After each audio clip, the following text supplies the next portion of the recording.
Today we are going to be talking about aluminum. First off, what is aluminum? Aluminum is a silvery white, lightweight, and ductile metal. Aluminum is known for its strength, ductility, and corrosion resistance, and is used in various industries.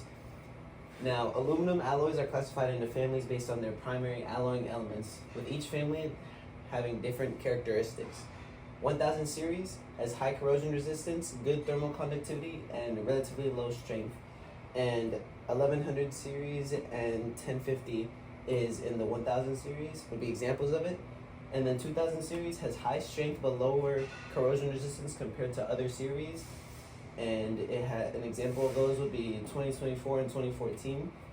And in 3000 series, it has good corrosion resistance, moderate strength, and good workability. An example of that would be 3003. And then 5000 series has good corrosion resistance, good weldability, and medium to high strength. Two examples of that would be 5052 and 5083.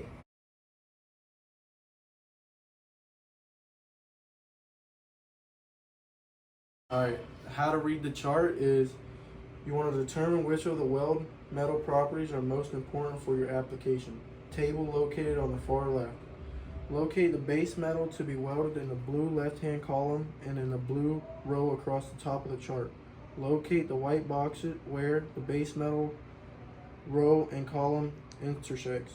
Examine the data in the white box and select the row that provides the best match for your application based on the weld metal properties. There are many be more than one filler metal than is acceptable. Once you identify the row that gives you the properties, you need to follow that row to the left or right until you come to a gray box. The filler metal located in that row in the gray box is the most suitable match. If there is more than one filler metal that meets the designated criteria requirements, choose the most economical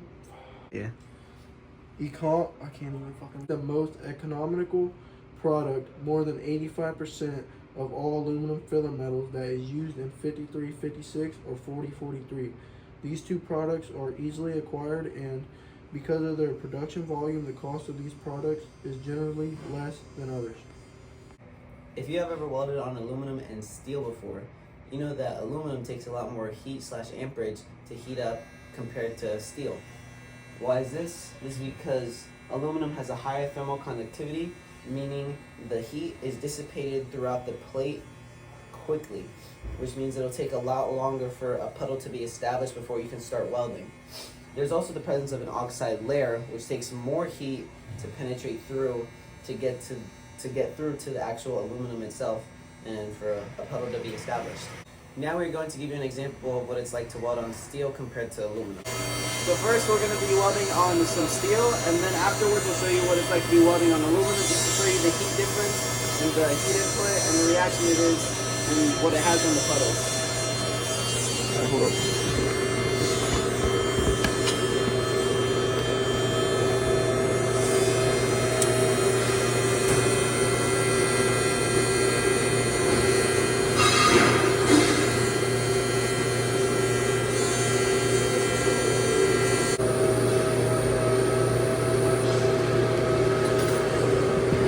So with that, the puddle was established almost immediately after I arced up, and now we're going to show you what it's like to be welding with aluminum.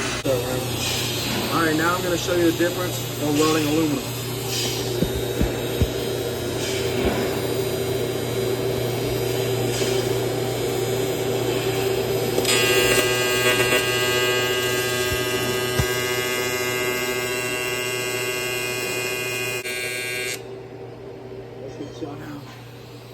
I should have went to the middle. Alright, some products made of aluminum are soda cans. Example of product made of aluminum. The classification of aluminum for soda cans most commonly used is 3004 or 3104. Also, iPhones are used with aluminum for their frames and enclosures. They commonly use a 6000 or 7000 series aluminum. When welding aluminum, it generally softens the heat affected zone.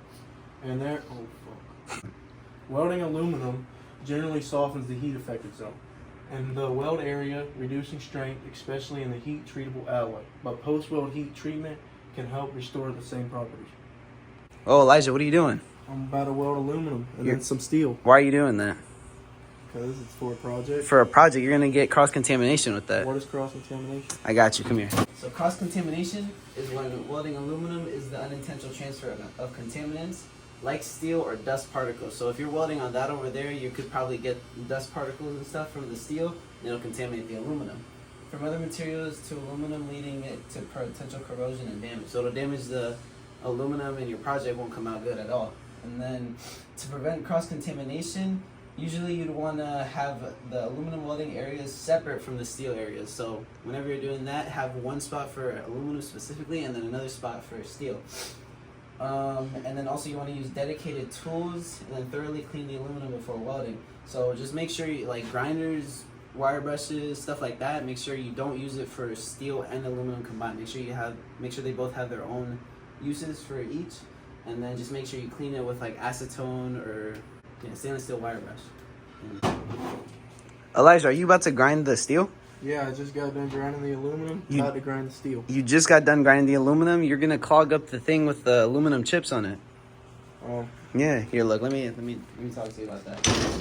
Whenever you're working with aluminum and you want to grind with aluminum, abrasives like silicon carbide and aluminum oxide are blended and are preferred because they minimize heat buildup and loading. Loading is whenever you get aluminum chips that clog up the abrasive surface. So if you use that grinder right after using the aluminum or grinding the aluminum, it's gonna get clogged up and it'll contaminate the other materials. So the pros to use it, what was it? Alright, so the pros to welding with aluminum is that it has high strength to weight ratio, it has good corrosion resistance, its recyclability, versatility, and good electrical and thermal conductivity. The cons of aluminum are high thermal conductivity, lower melting point, oxide layer, the skill required, and it's expensive. And the reason we have high thermal conductivity over here is because it takes a lot for it to heat up, and then whenever it gets to that high heat, it has a low melting point, so it'll just melt through the material, and then you're going to need the skills required to be able to let off the pedal a little bit, something like that. There are many ways of hardening aluminum. Here's 2 examples. Cold working will increase hardness and strength by creating dislocations in the crystal structure. Alloying can be done by combining aluminum with the other elements like magnesium, silicone, copper, and zinc. This can create alloys with enhanced hardness and strength. Dang, I don't know what the hell. Okay, so electrolysis is a process that involves an electrochemical reaction where aluminum, being more reactive, corrodes to protect a less reactive metal. An example of this would be when an aluminum boat comes in contact with steel fasteners or other dissimilar metals in salt water. This can corrode the boat.